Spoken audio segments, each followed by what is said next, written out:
പ്രവൃത്തി 23-11 ഇങ്ങനെ വായിക്കുന്നു. രാത്രിയിൽ കർത്താവ് അവന്റെ അടുക്കൽ നിന്ന് ധൈര്യമായിരിക്ക, നീ എന്നെ കുറിച്ച് യെരൂശലേമിൽ സാക്ഷീകരിച്ചതുപോലെ നീ റോമയിലും എന്നെ സാക്ഷീകരിക്കേണ്ടതാകുന്നു.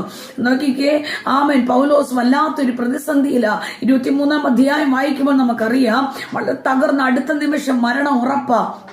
താൻ തകർന്നിരിക്കുമ്പോൾ പൗലോസിന്റെ അടുക്കൽ വന്ന് ദൂതനിലൂടെ സംസാരിച്ചിട്ടുണ്ട്, പ്രവാചകന്മാരിലൂടെ സംസാരിച്ചിട്ടുണ്ട്, ദർശനത്തിലൂടെ സംസാരിച്ചിട്ടുണ്ട്.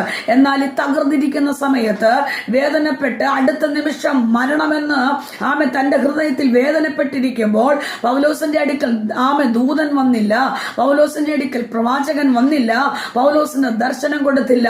കർത്താവ് തന്നെ നേരിട്ട് വന്ന് പറഞ്ഞു, പൗലോസേ ധൈര്യമായിരിക്കുക, നീ എന്നെ കുറിച്ച് യെരൂശലേമിൽ സാക്ഷീകരിച്ചതുപോലെ നീ റോമിൽ പോയി സാക്ഷീകരിക്കണം. ഇവിടെ നീ അവസാനിക്കത്തില്ല.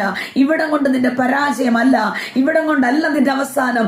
അടുത്തൊരു യാത്ര നിനക്കുണ്ട്. എന്നെ കേട്ടുകൊണ്ടിരിക്കുന്ന എന്റെ പ്രിയപ്പെട്ടവരെ, ഹല്ലേലൂയ. നാം ചിന്തിച്ചു, എല്ലാം അസ്തമിച്ചു, എല്ലാം തകർന്നു, എല്ലാം പരാജയപ്പെട്ടു, ഇനി എനിക്ക് പഠിക്കാൻ പറ്റില്ല, ഇനി എനിക്കൊരു യാത്ര പറ്റത്തില്ല. എന്റെ കുടുംബം തകർന്നു, എന്റെ തലമുറകളുടെ പരാജയം. വേദനപ്പെട്ടിരിക്കുകയല്ലേ?